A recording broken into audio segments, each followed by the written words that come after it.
And I wanted to also let you know that when the webinar is over and I end it, it'll disconnect all of us. Okay. Okay, just so you know, I'm not hanging up on you, but there's no way for us to stay on the line once I end it. And so then we're done, right? Mm-hmm. Okay. Then we're finished. And I'll call you, of course, and I'll call both you and Peter to give my thanks again, but I just didn't want you to think I was being abrupt. Yeah, Peter, thank you again for taking your time to do this for us. You're welcome. You're welcome. So we have about 2 minutes before we start. And does anyone have any questions before then about the control panel? No, I guess do the listeners send you the questions and then you feed them to Peter, or do they go directly to Peter? They send them to me, and I'll forward them on to Peter, and then he can, combine them if he has to, or, rephrase them if he needs to. Okay.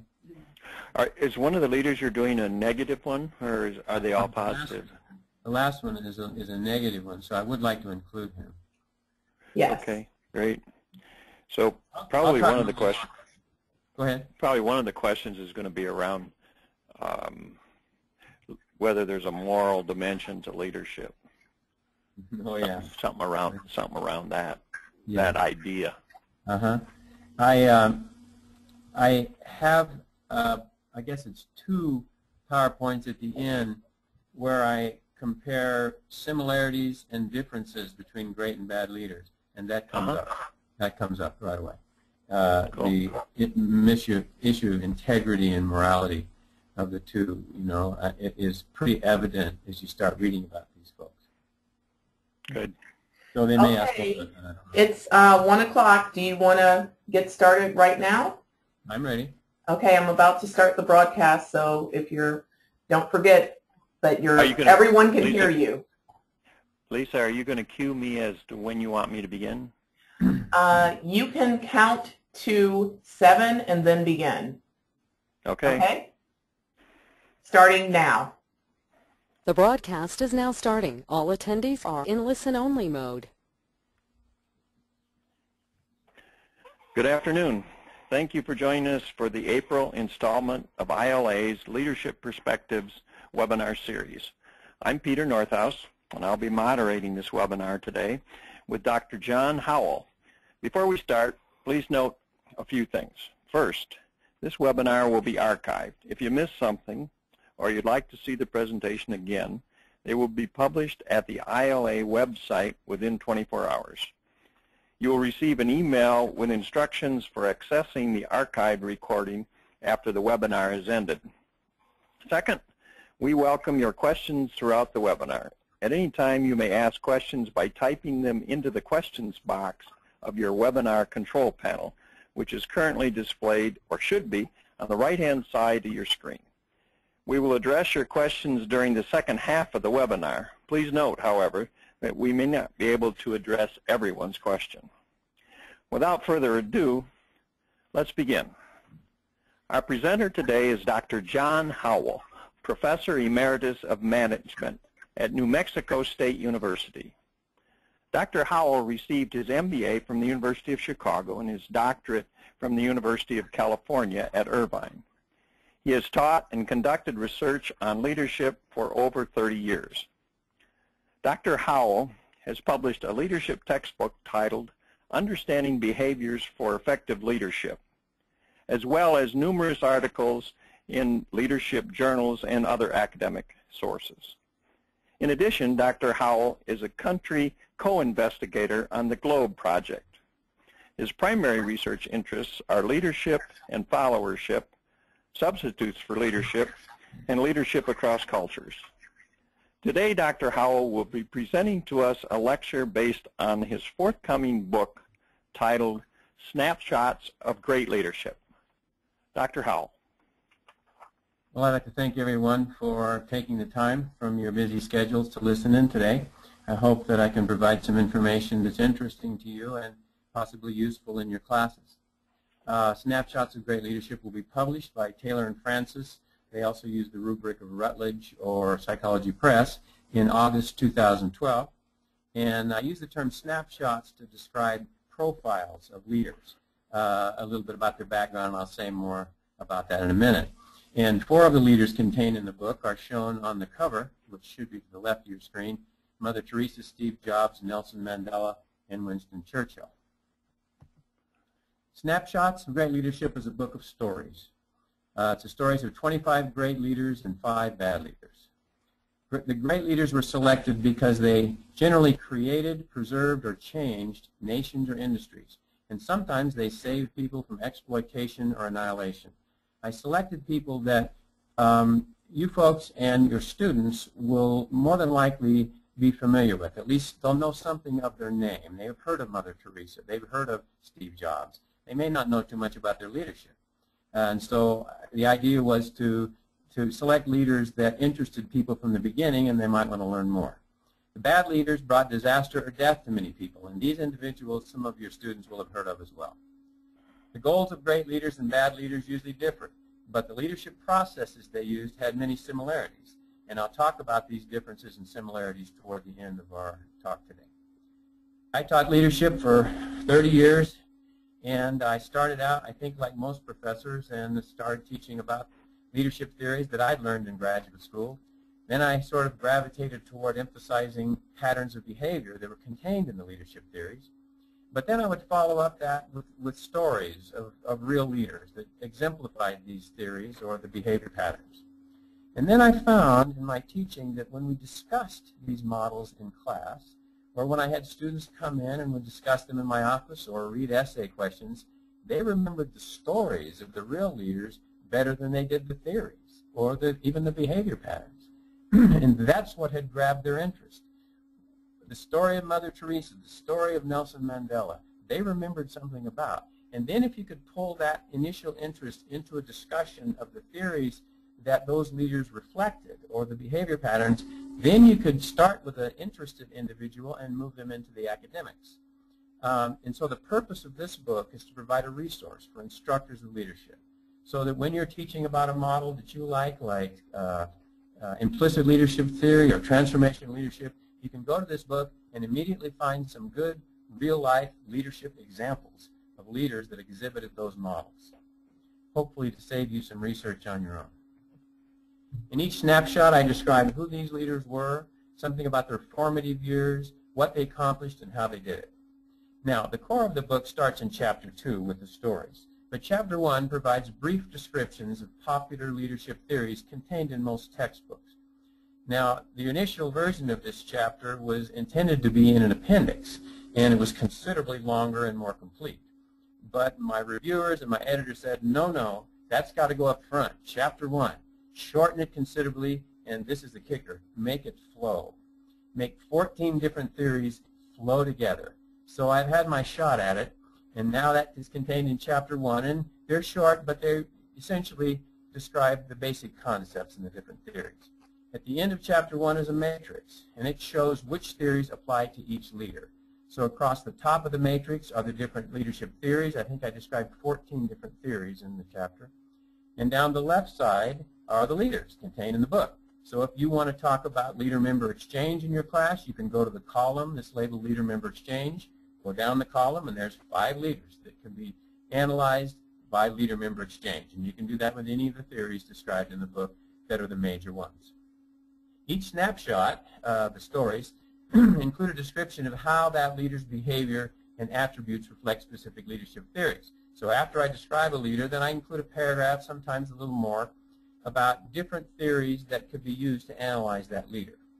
Now, one thing before we actually begin the core of the book, all these leaders were flawed in some way, and I think as you listen to this, you'll see that, for most of them anyway. But they relied on their strengths to achieve, in many cases, really great things.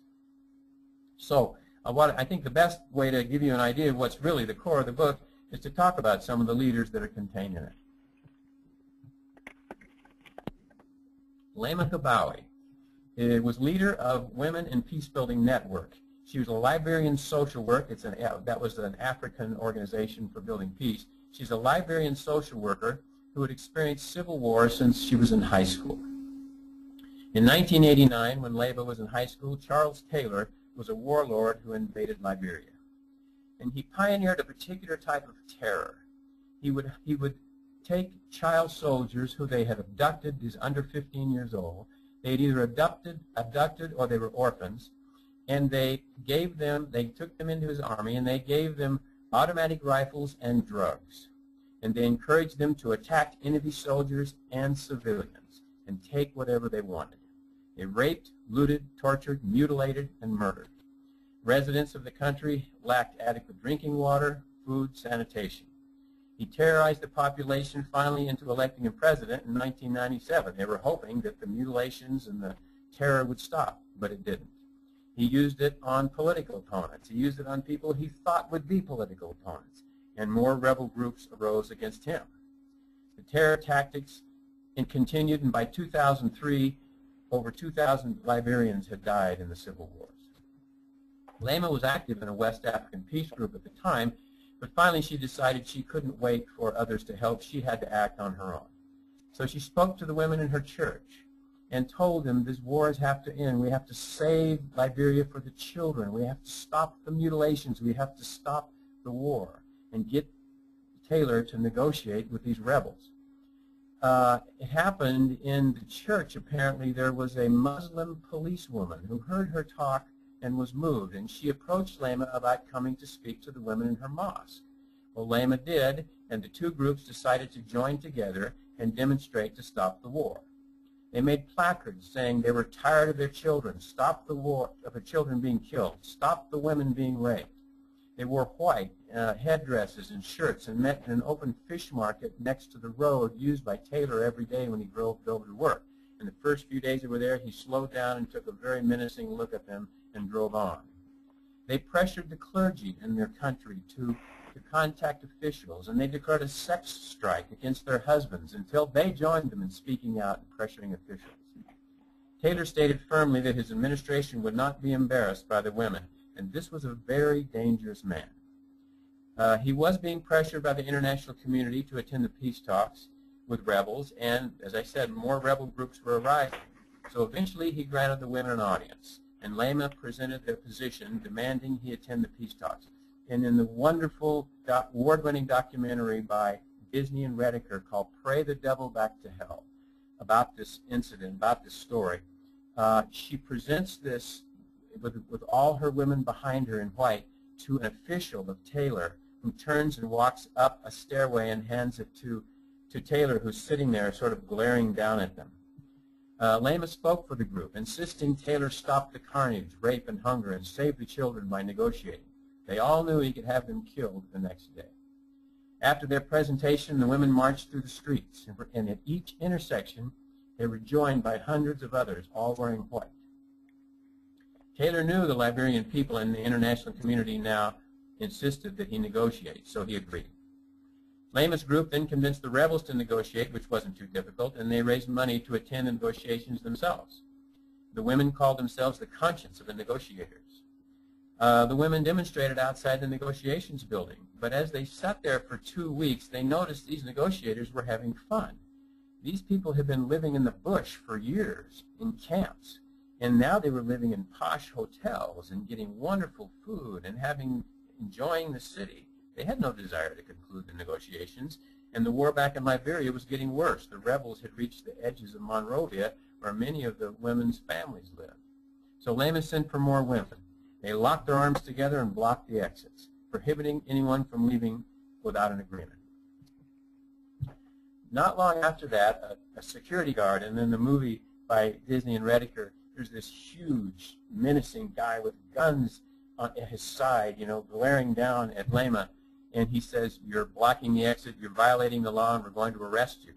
Immediately she began removing her clothes. And this basically was invoking an African curse on a man who sees a married or older woman disrobing in his presence. It's actually a curse if they see their mother doing this, but the term mother mother in this part of the world and other parts of the world is sometimes generalized to older women. And I had a graduate student from Kenya who told me this is a curse that a man cannot live down. And so the guard backed off, and shortly after, a mediator, the head mediator of the negotiations, appeared and talked with the women and decided he supported them. So he walked back into the hall and told the negotiators that General Leymah and her troops had seized the hall. Shortly thereafter, the same security guard returned to Leymah and said, "There's some negotiators trying to escape through a window. You better go take care of them." So they ran around there and pushed him back in the window. And then they realized that General Leymah had won over the guards. They then talked with the mediator and gave the negotiators 2 weeks so they would return. They didn't leave. They just backed off from the doors and sat and watched. And a settlement was, at that point, the negotiations became serious, and the settlement was reached within 2 weeks. Taylor had been indicted for war crimes the first day of the negotiations and went back to Liberia to keep from getting arrested. But the settlement specified his exile from Liberia. UN peacekeepers supervised the disarmament with help from Leymah's group, who counseled the young soldiers, who in fact were also victims of Taylor. The soldiers were afraid to give up their weapons. They thought they would be killed. So these women met with them, talked with them, told them they would help protect them, that they would receive benefits, and then the disarmament proceeded. In 2005, the United Nations supported democratic elections for a permanent government, and the first popularly elected female head of state in Africa was elected president of Liberia. That's Ellen Johnson Sirleaf. And in 2011, Leymah, Ellen, and Tawakkol Karman, a female Arab activist, were awarded the Nobel Peace Prize for 2011. Leymah also received a number of other surprises. She's a delightful woman to watch, and she was so entertaining when Jon Stewart had her on his show. Leymah's leadership. She was absolutely outstanding at boundary spanning, representing her group and the victimized Liberians to Taylor, to negotiators, and to outsiders who provided funding. And these behaviors are discussed in the Reformulated Path Goal Theory by Bob House and in Multiple Linkage Model by Gary Upel. She was a charismatic transformation leader, shown by her vision and mission for a peaceful Liberia, her incredible risk-taking, her role modeling, and her emotionally inspiring speeches. And Bruce Avolio's full-range theory, House's charismatic theory, and Sashkin's visionary leadership all touch on these behaviors. She was a very supportive leader with child soldiers after they were trying to get them to disarm, with victims and with followers. And a number of leadership theories, situational leadership theory, should be past goal, not path to goal. And Peter's contingency model described his behaviors. In terms of traits, she was determined, driven, authentic, moral, emotionally intelligent. She could read the impact she was having on people and to adjust to it, and very persistent. And all these models here are discussed in Chapter 1, Traits, Authentic Leadership, Principle-Centered Leadership, tend to address these traits. So that's the first, what I call great leader. Leymah is one of my leadership heroes. The next one you've certainly heard of, that's Steve Jobs. Steve was CEO and co-founder of Apple and Pixar Animation. He was born in San Francisco in February of '55. He was adopted, attended public schools, and was viewed as intelligent and innovative, but something of a prankster. He became interested in electronics very early, and he met Steve Wozniak, who was a few years older than him and already building an early personal computer. Jobs was fascinated and started helping Woz. And then Jobs graduated and attended college briefly in Oregon, didn't stay, dropped out, worked for Atari, the maker of video games, traveled to India, and returned to Atari. There's this incident that's frequently described about Steve at this time, and apparently he was working for Atari on a contract basis. They would pay him X amount of money to do a particular project. So they told him if he would lower the number of chips in a particular video game, they would pay him a certain amount of money. So he went to Wozniak, who he was in touch with, and said, if you'll do this job, I'll give you half the money. So it was a piece of cake for Woz. He did it in a day or something, and actually reduced the number of chips way below what Atari thought was possible. Jobs turned it in, and he paid Woz, I've heard different descriptions of the story, anywhere from $350 to $500. In actuality, Atari, I think, had given him $5,000, but he didn't tell Woz that, and Woz didn't learn it until many years later. It gives a little bit of an indication of something of Steve's personality here. They formed Apple Partnership, Steve and Woz did in '76, to sell their first computer, the Apple I, which was actually a circuit board for hobbyists to use in building their own computers. Woz worked on Apple II, which was their first freestanding computer that had its own keyboard and screen, while Jobs hunted parts and promoted their computers. In '76, they attended their first PC conference, and Jobs went out and found an interested investor, Mike Markkula. In '77, they founded Apple Incorporated, and it was Mike Markkula, Steve Jobs, Wozniak, and a guy named Rod Holt, who was a power expert, but Holt doesn't seem to appear much in the descriptions of Apple's development after that. But by '77, they founded Apple Incorporated, and Jobs now had a real business to build, and his leadership style emerged. He was a perfectionist. Everything was to his specifications. He was impatient. He pushed the engineers to bring the products out before they thought they should. Markkula had insisted on an outside executive president. The Jobs was Markkula kept the power through stock ownership. And some writers say that his desire for power and control was a recurring theme with Steve's, and it seems to be pretty accurate. Jobs focused on the appearance and style of the computers, how they look. There's a story of him right before a show taking their computers and having the night before and having them all sanded and repainted, and they were an incredible success. He also functioned on the functions for the users. He focused on the functions for the users, but he was not concerned about the nuts and bolts, the internal, what went into it. He was described as egotistical and agitated with employees, insisted his ideas be implemented, and sometimes with the board he cried to get his way. He set unrealistic goals for product development. He infuriated and inspired the engineers to work ridiculous hours, days, and months to create what he called killer products that would change the world. These were key words with Steve and his inspirational messages. A killer product and changing the world, and news reports of the time describe Apple at this time. People weren't there for the money. They were changing the world. And they are said to be drinking Steve's Kool-Aid by his ridiculous goals for product development. This is a reference to, in the 1960s, probably not too many of you remember this, but I can recall it. At the rock concerts, they would serve Kool-Aid with LSD mixed with it, so people could really get high during the concert. And these guys were getting high on Steve's Kool-Aid. I mean, they were changing the world. Apple founders became extremely rich with their first public offering in 1980. Steve then refused stock options to some deserving employees, so Woz initiated a private sale of some of his own stock and made them available to those individuals that had been left out. Again, there's a little bit of control emerging here by Steve Jobs. Jobs insisted on a small computer case for Apple III that limited its electronic capacity, and it didn't sell well, although he blamed the engineers. Then his next project was the Lisa, which didn't do well with the market, and Apple board of directors removed him from an operational role and made him what they called executive in residence, because they knew he was creative, but he just kept alienating people. At that point, he convinced the board to let him take over the Macintosh project. It had been developed by a guy named Jeff Raskin at Apple and had been rejected by Jobs earlier, but Raskin, kind of on the sly, had continued to work on this thing for a couple of years, and the board let Steve take over.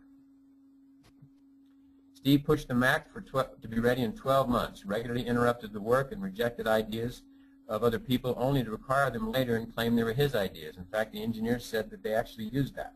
They knew that they probably wouldn't take his ideas, so they suggest him and then just sit and let him perk for a while, expecting often it would come back in terms of his idea.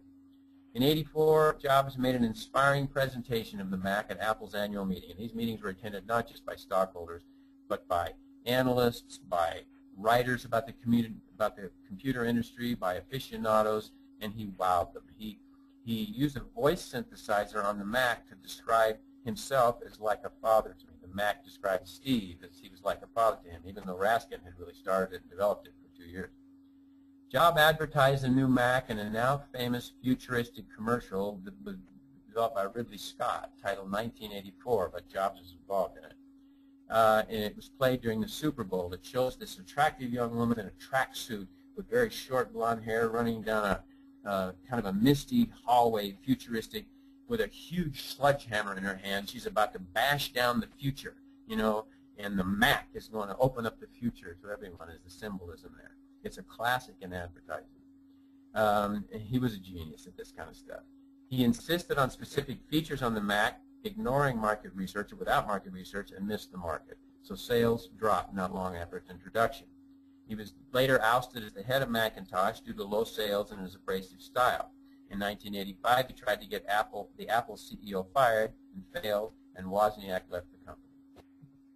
So Steve started a new company. He'd been made wealthy by their public offering called Next Computers, and he got Ross Perot as an investor. They made a really good computer for scientific and research work, expecting to sell it to educators and researchers, but it was too high priced, and it did not sell well. So he bought a graphics company from George Lucas for a third of the price, and the reason he was able to buy it for that is because he knew George Lucas was going through a divorce and he needed the cash. At first it was a technical company for technology for graphics designers, but that didn't go too well, and so they emphasized software. And they shortly thereafter signed a contract with Disney to produce animated movies, resulting in Toy Story and other films like that that won Academy Awards. Years later, Eisner and Jobs, Eisner was the chairman of Disney, and Steve Jobs could not agree on a contract renewal, and Eisner was ousted from Disney as CEO with Jobs' help. Not exclusively Jobs, but Jobs was involved in his ouster. Jobs negotiated with a new CEO to sell Pixar to Disney for 7% of Disney stock, making him the largest shareholder in Disney Corporation. In '86, Apple bought Next to get those good engineers Steve had recruited, and Steve was back at Apple, which was having trouble competing with other computer companies. Steve helped Apple CEO, became interim CEO, terminated projects, cut costs, stacked the board with friends, lashed out at employees, fired some on the spot, and they feared him. The engineers would say he could walk down a hallway. This is an amazing image. He could walk down a hallway and leave a wick of anger, frustration, and resentment behind him, but he inspired them to do amazing things. Next returned the skilled engineers to Apple. They eventually produced the iMac, iTunes, iPod, iPhone, and iPad that revolutionized the music industry and communication. In 2000, Steve became permanent CEO of Apple. He never took much of a salary, sometimes $50, sometimes nothing, but he took stock that controlled the company. In 2011, Steve died of pancreatic cancer in October. Steve Jobs' leadership. He was clearly a charismatic, transformational leader. He had insight and vision. For computers, he could see that computers were so much more than business and scientific tools. That's what they were when I was in school. Big machines that sat over in another building on the college campus. That they could be more than that, that they could be accessible to everyone, that they could unleash creativity, and they could be fun.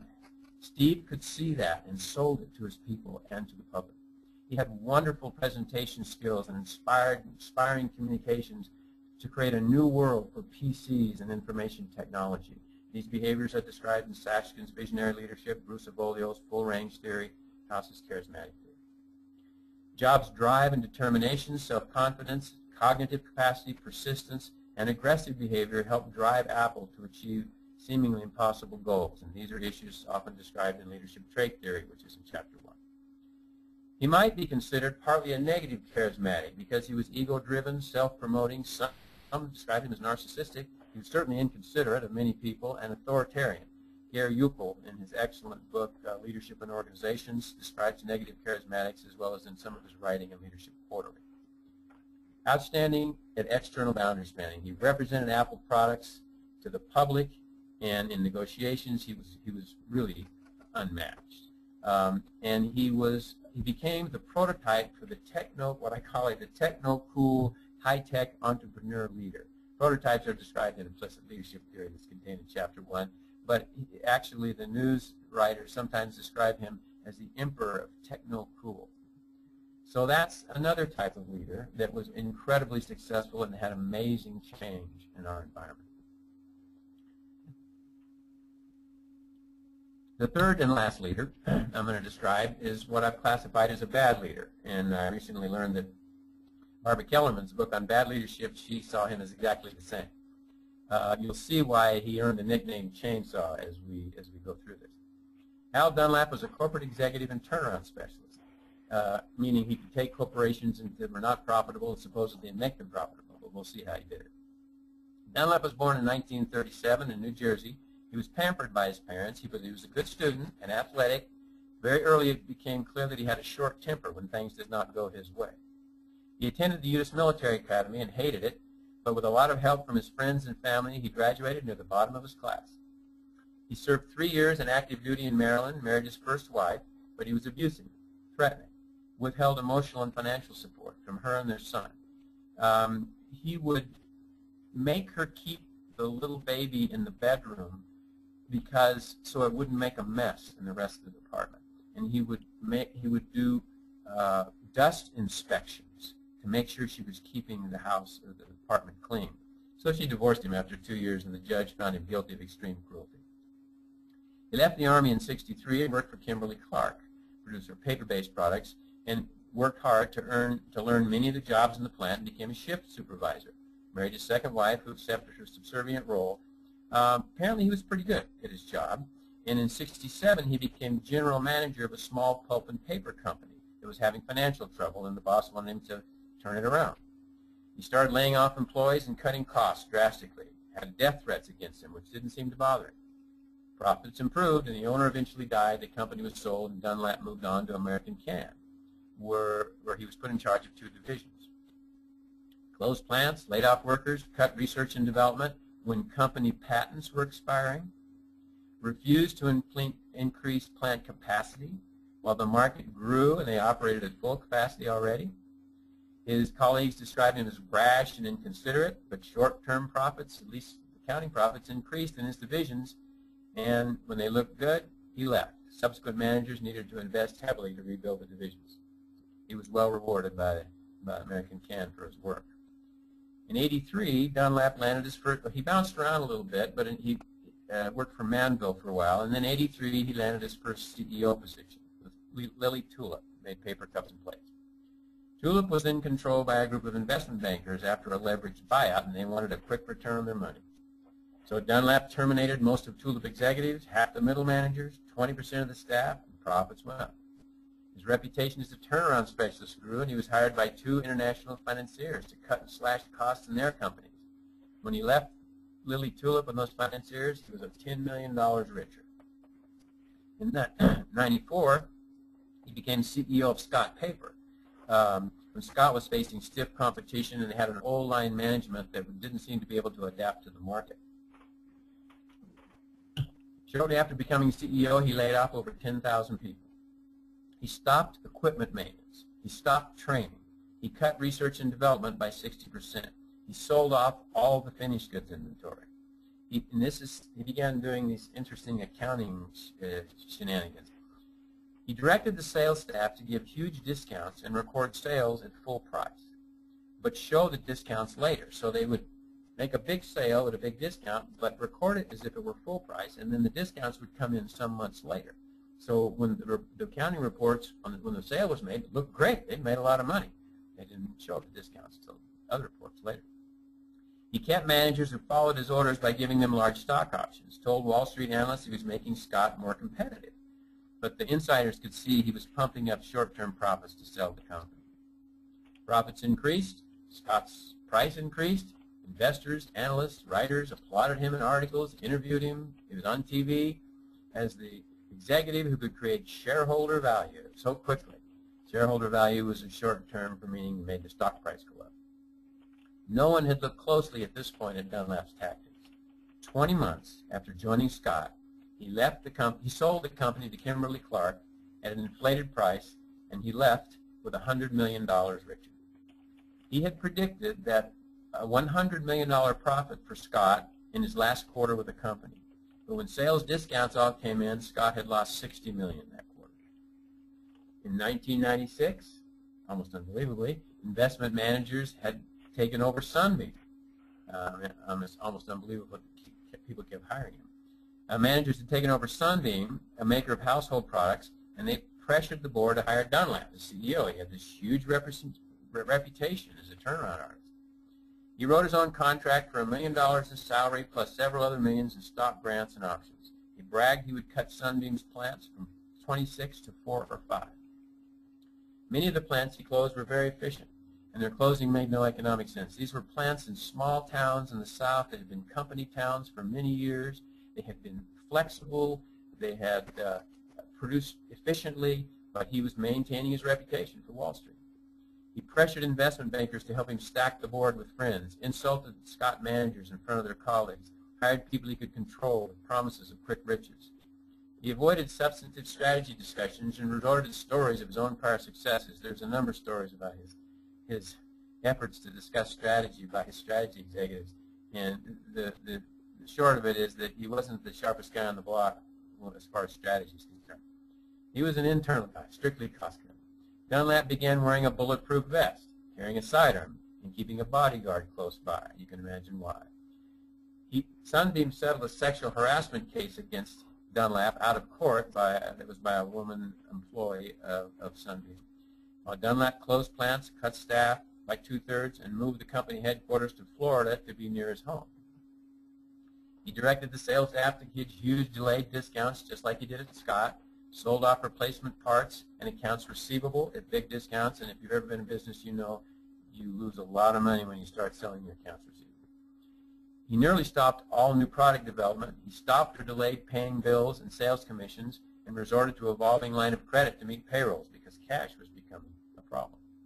15 months after joining Sunbeam, he tried to sell the company, but buyers were suspicious. He then decided to have Sunbeam buy Coleman Corporation, the maker of camping equipment, and hoped that combining their operations would sort of disguise Sunbeam's impending financial problems and maybe generate some more cash for the company. And this is this funny story of him meeting with the Coleman owner in the owner's home, and he was a pretty savvy investor, this Coleman guy. And so as the discussions progressed about the purchase of Coleman, it became obvious that the Coleman owner was going to insist on a pretty high price. So eventually Dunlap exploded in his temper and started yelling. And very quickly the owner of Coleman started laughing at him. He thought it was hilarious. And Dunlap stormed out. Eventually Dunlap had to get his other executives to negotiate the purchase, which they did at a pretty high price. But in '98, Dunlap's deceptions began to show, and he was forced to announce that sales were below expectations. Sunbeam stock started to fall. Analysts looked more closely at Dunlap's tactics, discovered how he inflated reported profits, wrote articles about this, and the stock fell from $50 eventually to $5 a share. A Sunbeam executive finally informed the board about Dunlap's deceptions. Others had wanted to do that, but they had been squelched by their supervisors. And the board confronted him with their new knowledge. He had previously controlled the information they received very carefully so they didn't hear about some of the shenanigans. When they confronted him, he exploded in anger, told them they never supported him, and walked out saying he was going to London to promote his new book. And in June '98, he was fired by the board. Security Exchange Commission began investigating Sunbeam. Investors and bondholders filed lawsuits. Dunlap's heavy borrowing eventually forced Dunlap to bankruptcy. The financial settlements that Dunlap made with SEC and stockholders were a small part of his earnings. They were a small part of his earnings in his last 6 months at Sunbeam, and he was there for 2 years. But the SEC prohibited him from ever being an officer or director of a publicly held corporation in the U.S. Chainsaw Owl's leadership. He used intimidation, formal authority, promises of huge financial rewards to obtain compliance with his authoritarian directives. Just a second, something popped up. Okay. These are all described, use of reward, behavior, and directive leadership are described in multiple linkage model and formulated path goal theory mentioned in chapter 1. His boundary spanning was effective when he represented his companies and himself to Wall Street analysts for most of his career. But he always alienated customers, suppliers, other executives, and many of his own managers. His executives finally just started excluding him from negotiations with suppliers and large retailers because he just made people angry. He relied on a close in-group of execs who would follow his orders. Remember, exchange theory describes this close in-group, and he basically kept them in there through huge stock options and stock grants. His determination and self-confidence reflect trait theories, but his poor social skills and lack of empathy violate recommendations of trait theories. His lack of morality and integrity were evident in his deceptiveness, unfairness, self-promotion, and selfishness that violate servant leadership, authentic leadership, and principle-centered leadership models that are all described in Chapter 1. For much of his career, he fit the prototype, an effective corporate turnaround specialist that the Wall Street analysts wanted. And the prototype is described by implicit leadership theory, but eventually they found out how he was doing it. Now, what I thought I would do to end my little presentation is to describe some of the similarities and differences between the great and the bad leaders that I've covered in Snapshots. Whoops, not responding. My screen won't respond. Okay. Sometimes it delays, so this thing over here, I have to move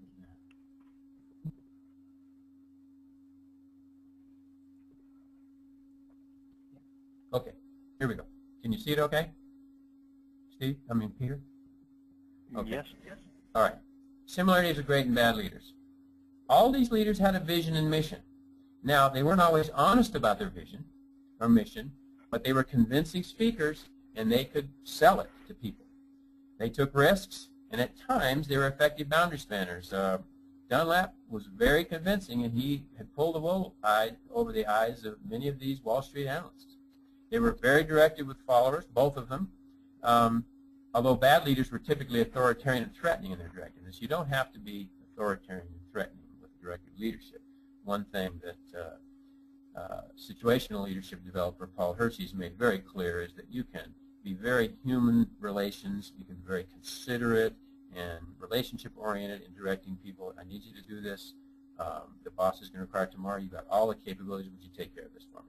But many of the bad leaders tended to be more authoritarian and directive.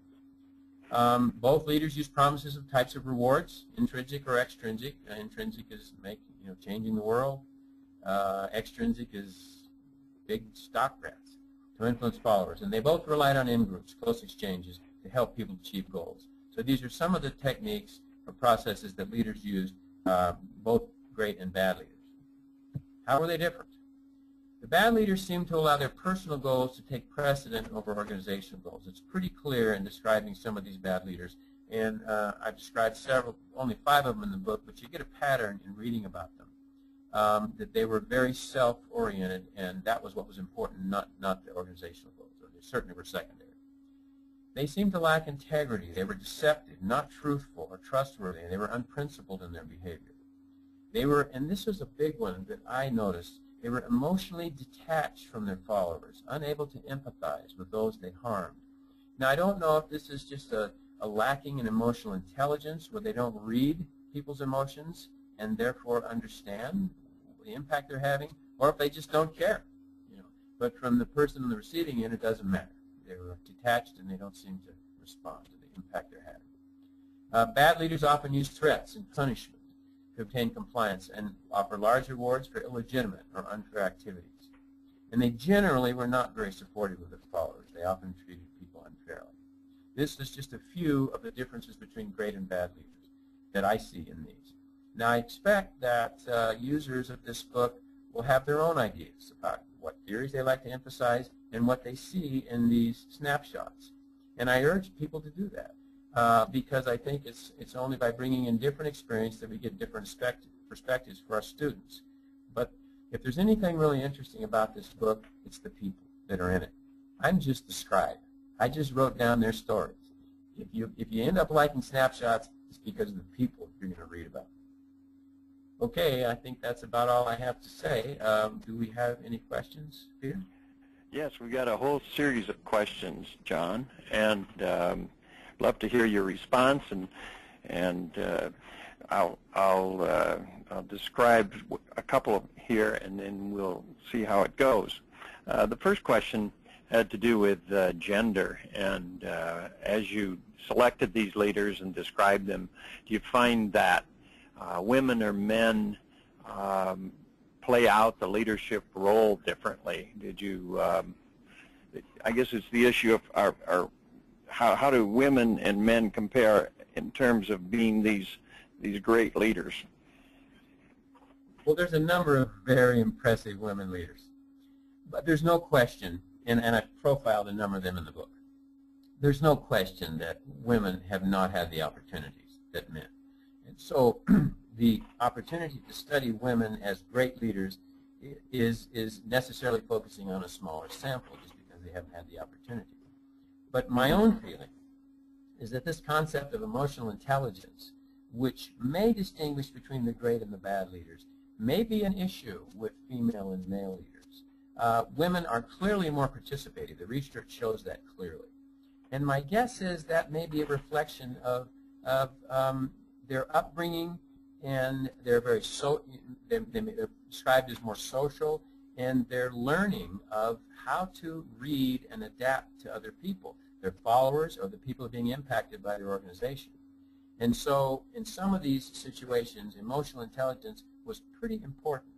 And my guess is that we might find as research goes on, it really isn't that old. The research isn't that old on the concept of emotional intelligence, but the ability to read emotions in others, to react to them carefully, and to read your own and react to your own emotions seems to me to be an important factor that might distinguish male and female leaders. Yeah, that's interesting. You talk about emotional intelligence in that way. It's a good segue to one of the other questions, which had to do with whether Steve Jobs was emotionally detached or not. I think this relates to the fact that on some of the negative leaders, you pointed out that they were emotionally detached, yet Steve was probably, I don't know where he falls on that. Well, you'll notice I added that note near the beginning that all these leaders had flaws. And to me, Steve was pretty detached from a lot of the people, you know. He was a visionary and an inspirational guy, you know, and he was great at selling his product, you know. But in terms of an internal management type, I'll tell you, you would not want to work with this guy, you know, if you had to deal with him every day. I mean, if you have a real hard skin and things just rolled off your back, these insults and yelling and threats and firing on the spot, then you would thrive. But most of us aren't like that, you know, and I, for one, would not particularly want to work for him because, to me, that was one of his major flaws, just like I think the questioner sees as well. I think that kind of brings us to a couple more questions that were related to power and ego. One of our participants asked the question, is power a resonating theme across leaders? And similarly, someone else asked, how large a role does ego play in this leadership process? So both of those seem to me are somewhat related to what you were saying about Steve, but I would like to hear your comments on that. Mm-hmm. Well, it may be a reflection, the extent to which power is a resonant issue may reflect the type of leadership position the person has. There is something of a literature, and some of it's in sociology, about elected leaders and how they may be different than appointed leaders. And my guess is elected leaders have to be very conscious of their base. And they don't start out with a lot of, you know, delegated power or authority, as we call it in organizations, whereas the assigned leaders do. Now Leymah, you know, was asked to do this by this peace-building network. No, she assumed she had to do it, and she developed a following. She didn't start out with any power at all, but she was incredibly inspiring and brave, you know, in what she did. So I think the extent to which power is an issue, and maybe ego, reflects the type of leadership position you have. Now, just to add another note, we know from research that leaders will use the rewards available to them. They will use the type of reward power available to them. And if they can control, you know, whether a person keeps their job, if they can control their salary, if they can control their stock ownership, they will usually eventually do that. Well, Leymah didn't have any of that stuff in her repertoire, you know. So I think it depends on the kind of leader you're looking at, as well as certainly the personality. And if they have a dominating tendency, a dominating leadership trait, then they're going to try to usurp power and use it over people. Is that helpful? Yeah, that's helpful. As you were talking, I was struck by the fact that we don't have on a webinar like this where we read different cues, and some of the nonverbal cues I'm hearing is your excitement relative to some of these leaders over the others, and I wonder if you could comment on that. Your excitement in talking about Leymah overshadowed the other two. It must be that there's, as you write about all these great leaders and their snapshots, there's some of them that really resonate with you. I wonder if that's something you could comment on. Well, the documentary Pray the Devil Back to Hell by Disney and Jimmy Rediker was so impressive that it's hard not to be impressed by that woman. But all of these people were incredible, you know. I don't identify with all their tactics, you know. And even, as I mentioned in the book, even the bad leaders had amazing effects. You say, how did Hitler do that? You know, how did he get all those people to buy in to what he was doing? It was impressive, but it was revolting at the same time, you know. And so all of them were impressive. And as I try to point out there, it's the stories that grab you, you know. If this book grabs you, it's the people, not the guy who wrote down their story, you know, I'm just a scribe. But certainly some of them, you know, grab you more than others. All of them were impressive. Your idea of stories is an underlying theme in this book, and there was an article in Leadership Quarterly maybe 5 years ago that talked about the incredible role that stories play in our own leadership development as individuals. Yeah. I like the way you took stories or used stories as the basis for this book, and I'm wondering if you could tell the rest of the participants a little bit more about how stories really were the precipitating idea behind the book itself. Two people wrote articles, and the article you may be referring to in LQ may have been by Boaz Shamir. He just talked about biographical stories, and I think he did publish an article in LQ. But the other guy is a colleague of mine on our own faculty, and his name is David Boji, and he's a real big advocate of storytelling. And over the years, David just convinced me that stories were a great way to learn about and communicate about organizations and about leadership. And I was so convinced, I thought, and then I noticed, you know, this in discussions with my students, how the stories are what they remember. I thought, why did it take me so long to realize this? You know, David's right. Shamir is right. The stories grab people. And I do think that an effort has to be made to try to analyze the stories, to try to not just, oh, great story, yeah. Move on, look at them more carefully with a lens, as Steve Kerr would say. Use a different lens to look at the stories in terms of implicit leadership theory or transformational leadership or servant leadership. And how was Nelson Mandela or Mother Teresa a servant leader? You know, how was Steve Jobs or Winston Churchill an inspiring leader? And look at them with that theoretical lens to analyze it, and that's when you begin to understand, I think, some of the relationships in this academic theories and behavior patterns. Another question is a little bit different than the others, and that was the idea of leaders crossing boundaries. You mentioned that several times, the boundary crossing notion. Do you see that as a critical element in leadership? I absolutely do, and I think it's only fairly recently that it has begun to get some real attention. If you look at a lot of the textbooks on leadership, there's not much said about the leader representing her group or representing her organization on the outside, negotiating with other organizations, buffering their organization from attack, or internal, what I call internal boundary, that's external boundary spanning, internal boundary spanning, mediating between departmental disputes. And Peter, you and I have both worked in universities, and we know those sometimes happen. You know, getting between people and trying to resolve issues between groups of people or even between individuals. You know, these are critical skills that I think in leadership research has been underrepresented. And so I really do strongly believe that that's an area that's starting to get more attention now, and I'm very glad to see it. Great. All right, two more questions, one from one of the participants and then one from me. The first one from the participants, are there some common traits or elements or characteristics in these snapshots that you see, and what role do environmental factors play in these snapshots? Certainly, there are, in my position on leadership traits, if you need to know anything about the history of the trait research, it was very popular in the first part of the 20th century.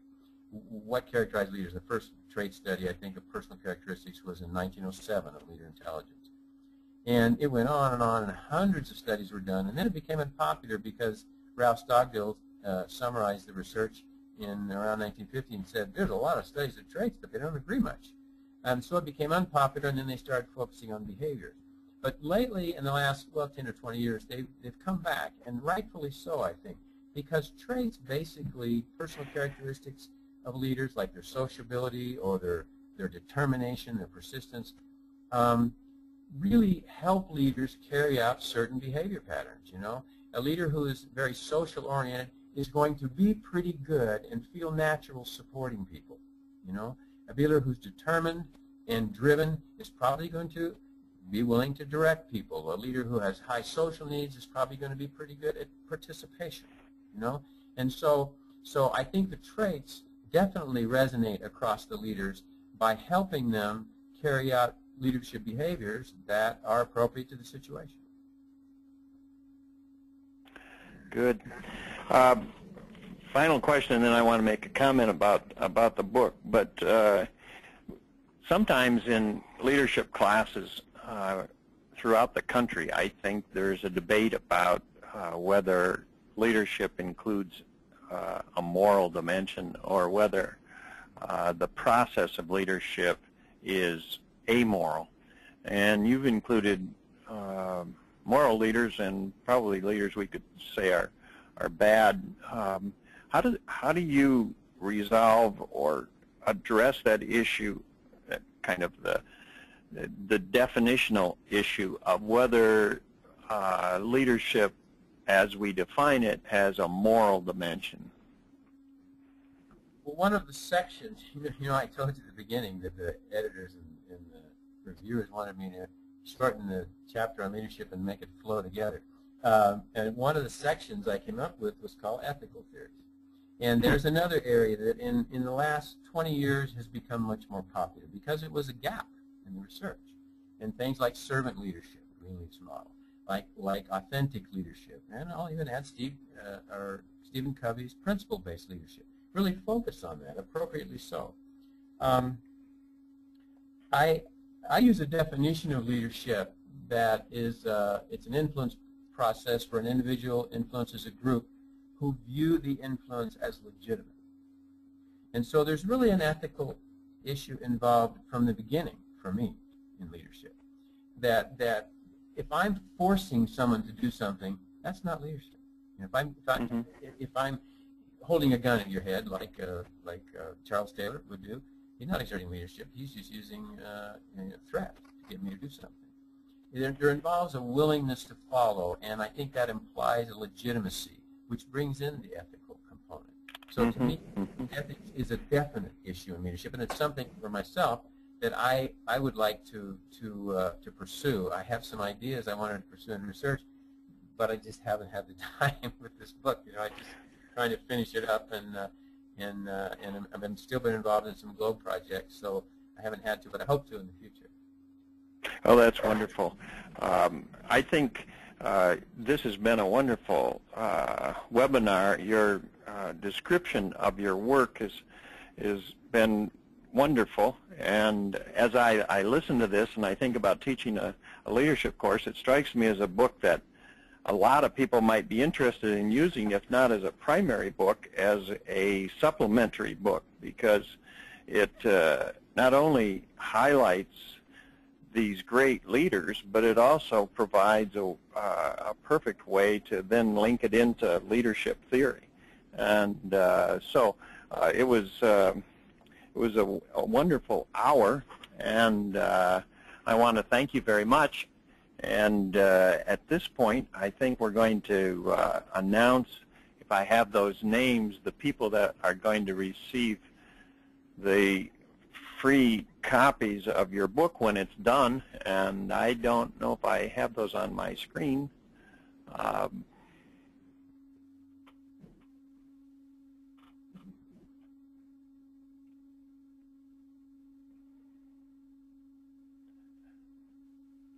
I'm not seeing it.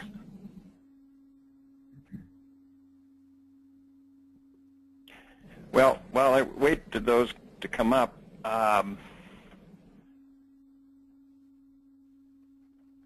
I can say that if you enjoyed the webinar today, I hope you're able to join us for the next installment of this webinar series when C.B. Bhattacharya is talking about leveraging corporate responsibility, the stakeholder route to maximizing business and social value, and that's going to be on May 30th at 4 p.m. So please visit the ILA website for more details, and I'm sure that we can find out at ILA headquarters who received the 4 books. It's been good being with you. Good day. Bye.